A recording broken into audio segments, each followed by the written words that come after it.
Mga magulang at mga kapatid, magandang hapon po. Salamat sa iyong pagpapakilala na matagal na po tayong lumalaban sa katiwalian, sa anomalya, sa pagnanakaw, at nais ko pong sabihin sa inyo na sa aking paglaban, kahit kailan ay hindi po ko naging mag-isa, sapagkat bukod kay Congressman Jing Paras, nasaan si Jing? Nag-CR yata? Nag-CR, oo. Medyo, ang tawag ay hindi na niya maaring i-ignore ang tawag ng kalikasan. Kasama ko rin, siyempre, si Congressman Defensor, lahat ng narito. At siyempre po, hindi po natakot, hindi umurong, hindi umatras, palaging pasulong ang mga opisyal at mga miyembro ng Citizens Crime Watch, mga kasama. Narito po sila mula sa iba't ibang mga lalawigan, ay dumayo pa po sila rito. May Laguna, may Batangas, tayo nga yung mga miyembro ng Citizens Crime Watch. At kumaway po kayo sa ating mga kapwa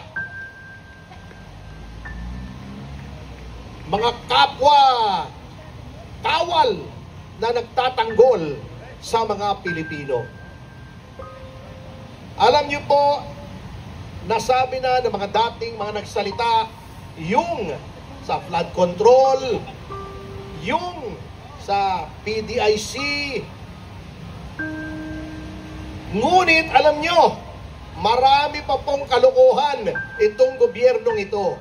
Pero bago yan, ipakita po natin sa mga namamahala na tayo ay hindi natatakot. Sabi ni John Vic Remulla, parang hindi Caviteño ito sip-sip sa mga tiwali, na kapag sumigaw daw tayo ng Marcos resign, ay pwede tayong kasuhan. Natatakot ba kayo? Hindi! Sumigaw tayo! 1, 2, 3! Marcos resign! Marcos resign! Marcos resign! Marcos resign! Yan! Yan, Vic! Saksak mo sa bagang mo! Imanda mo kami lahat! Saan mo kami ilalagay na kulungan? Sige nga! Papakainin mo pa kami lahat! Etong si Kaya Eric, ang lakas kumain nito! Sige nga! Pero hindi, matipid itong preso kasi nag-hunger strike Anyway, alam nyo, bukod sa mga katarantaduhang ginawa nito na nasabi na ng aking mga kasamahan, baka may nakakalimutan pa po tayo na dapat lagi nating gunatain. Unang-una po dyan, yung ginto. Ano bang problema ng mga Marcos at napakahilig sa ginto? Yung Golden Buddha, ninakaw nila kay Rojas. Hindi na alam ng mga bata ito, yung Golden Buddha. I-google nyo na lamang. Bago meron pang Yamashita Gold daw. Metaliano Gold. Pero ang totoong gold na ninakaw, yung gold reserves po natin sa Bangko Sentral ng Pilipinas. Alam nyo po ba, noong panahon ng pandemya at yung mga sumusunod na taon, na ang lahat hindi lang halos lahat ng Bangko Sentral ng lahat ng bansa ay nagho-hoard, nagtatago, nag-iipon ng ginto. Alam nyo bang pinagbebenta ng pamahalang ito ang ginto ng Bangko Sentral ng Pilipinas? 27 tons, 27 tonelada, mahigit kumulang ang ibinenta. Bakit daw ibinenta na nangatuwiran pa? Kasi daw, maganda ang presyo noon. Tutubo ang pamahalaan kung magbebenta ng ginto. Ang masasabi ko sa kanila, ikwento nyo sa pagong. Kasi, nung binenta nila, yung presyo presyo, tingnan nyo, huwag kayong maniwala sa akin, baka binobola ko kayo eh. I-fact check nyo sa internet. Yung presyo ng pinagbentahan nila, tumaas ang presyo ng ginto. Hindi bumababa. Ginto yan eh. That's the best, that's the safest investment. Alam nyo ba kung magkano ang nalugi sa gobyerno dahil nagbenta sila ng ginto? Mga 2-3 taong nakaraan. Kontra sa presyo ngayon, nalugi ang ating gobyerno ng 200 bilyon. 200 bilyong piso. Alam nyo, hindi ako naniniwala na maling diskarte yan eh. Knowing this government, may kumita dyan. Hindi gagalaw itong gobyernong ito nang walang kita. Kaya nga sinasabi nila, ang malaking achievement daw ni Ginoong Marcos is that he is very big on peace and order. Alam niyo ba yan, kasama Jing? Malakas daw sa ano daw? Si Marcos Jr. daw ay very big on peace and order. Kasi pag may proyekto, sasabihin niya, I want a big piece of this, I want a big piece of that. That's an order! Kaya peace and order. Ito pa isang malaking kalokohan. Alam nyo, yung Maharlika Fund. Maharlika pa talagang ang pangalan eh. Halatang halata. Alam nyo po, may mga bansang may sovereign fund. Dubai, UAE, Abu Dhabi, China. Ngunit, etong sovereign fund, yan po ay kapag labis-labis po ang kita ng isang pamahalaan. Yung surplus na sinasabi nila, yung sobra, ini-invest para kumita. Sa tingin nyo ba ang Pilipinas may sobrang pondo? Paano binulsa na? Okay, eto nakakatuwa. Alam nyo ba mga sovereign funds? Huwag kayong maniwala rin sa akin, i-fact check nyo. Yung pinakamalaki po, sa isang Nordic country, trilyong dolyar. Yung sa Dubai, 100 bilyong dolyar. 600, 700 billion ang sovereign fund. Maganda pong pondo.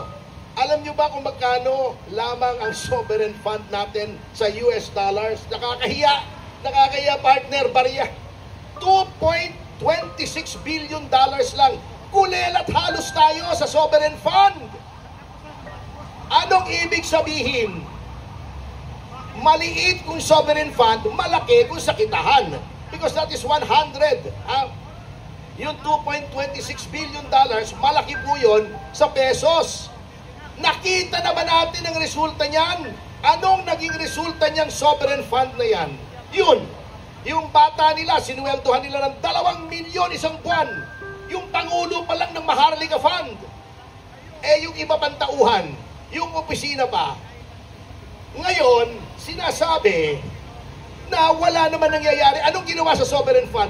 Ininvest sa bansa lang.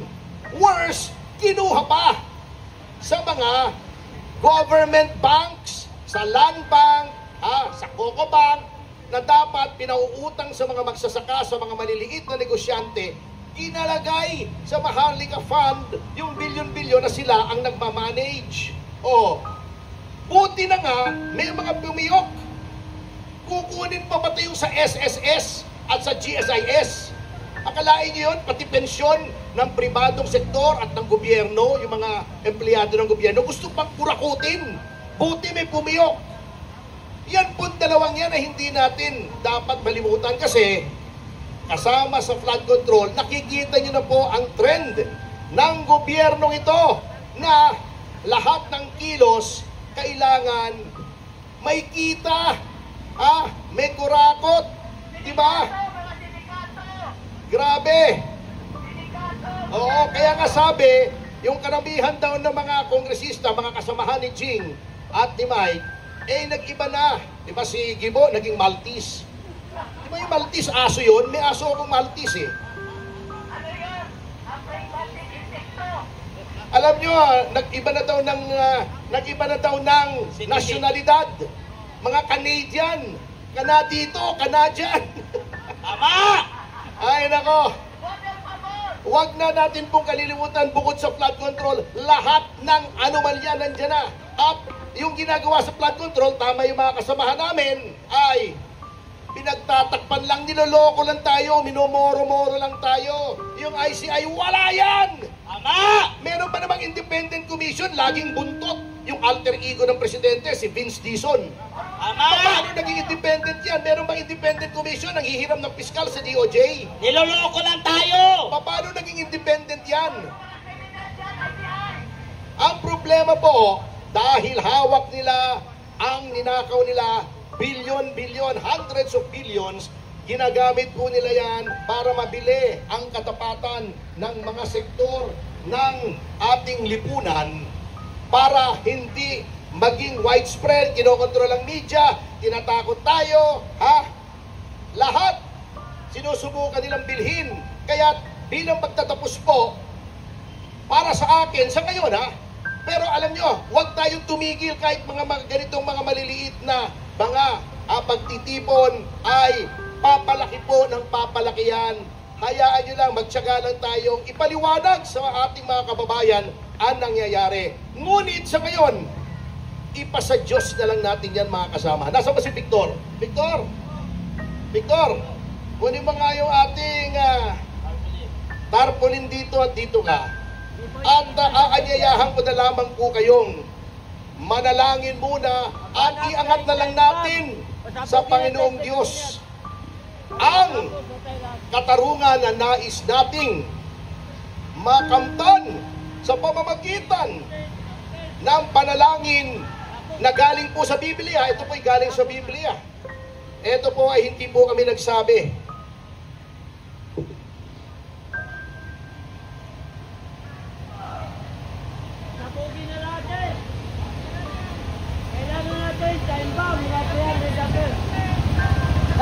Ito po ay Salmo 109. Ito po ay panalangin ng isang inaapi sa Panginoong Diyos na siya ang magbigay ng hustisya.